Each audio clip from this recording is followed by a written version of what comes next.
జై శ్రీరామ్. 2022 నుంచి 2024 జూలై వరకు మొత్తం 11 ప్రెడిక్షన్స్ అనేవి ప్రూవెన్ అయ్యాయి. మరియు నా వాట్సాప్ గ్రూప్ లింక్ కూడా ఇచ్చాను క్రింద డిస్క్రిప్షన్లో. ఇది నిజమా కాదా అనుకుంటే కనుక ఈ 11 ప్రెడిక్షన్స్ అనేవి కింద డిస్క్రిప్షన్లో ఉంటాయి. మీరు చెక్ చేసి నిజమైతేనే నా వాట్సాప్ గ్రూప్ లింక్ యాడ్ అవ్వండి మరియు నా ఛానల్ని సబ్స్క్రైబ్ చేసుకోండి. తులారాశికి అధిపతి శుక్రుడు.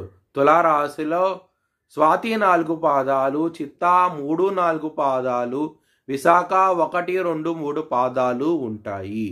ఈ నక్షత్రం వాళ్ళందరికీను నేను చెప్పే వార ఫలితాలు వర్తిస్తాయి. ఈ వారంలో లగ్నాధిపతి అయిన శుక్రుడు మీకు లాభస్థానంలో ఉండటం మూలంగా ధనపరంగా మాత్రం ఎటువంటి లోటు అంటూ ఉండదు. ఈ వారంలో ఎక్సలెంట్ డెవలప్మెంట్స్ అంటూ ఉంటాయి. సూర్యుడు కూడా లాభస్థానంలో ఉన్నారు కాబట్టి ధనపరంగా మాత్రం మంచి డెవలప్మెంట్స్ అంటూ ఉంటాయి.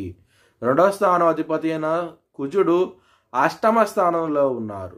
కుటుంబ వ్యక్తులతో గొడవలంటూ ఎక్కువగా ఉంటాయి. కొంచెం జాగ్రత్త అంటూ ఎక్కువ తీసుకోండి.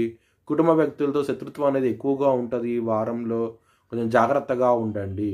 6వ స్థానం అధిపతి అయిన గురువు 8వ స్థానంలో ఉన్నారు కాబట్టి విపరీత రాజయోగానం ఉండబోతోంది కాబట్టి ధనపరంగా మాత్రం మంచి డెవలప్మెంట్స్ అంటూ ఉంటాయి. ఈ వారంలో చాలా ఆనందంగా ఉంటారు.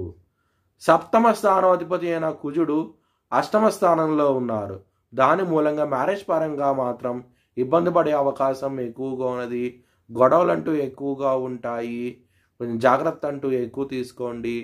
హనుమాన్ చాలీసా, సుబ్రహ్మణ్య అష్టకం చదువుకోండి. మంచి డెవలప్మెంట్స్ అంటూ ఉంటాయి. 8వ స్థానం అధిపతి అయిన శుక్రుడు లాభస్థానంలో ఉండటం మూలంగా మీకు మ్యారేజ్ పరంగా కూడాను మంచి డెవలప్మెంట్స్ అంటూ ఉంటాయి.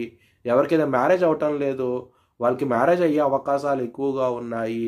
ఒకవేళ మీ జన్మ జాతకంలో కనుక దశలు అంతర్దశలు యోగించకుండా ఉంటే కనుక ఇది వర్తించదు. కెరియర్ పరంగా మాత్రం ఈ వారం అనేది అంత అనుకూలంగా లేదు. మీకు ఇబ్బంది పడే అవకాశం ఎక్కువగా ఉన్నది. మీ భవిష్యత్ వివరాల కోసమై హెచ్ఎల్ఎన్ జ్యోతిష్యాలను సంప్రదించండి.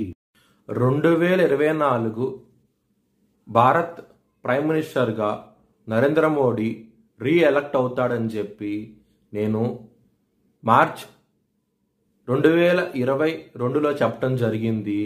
అది ఈ నెల ప్రూవ్ అయ్యింది. Thanks for watching this video. Please like, share and subscribe my channel.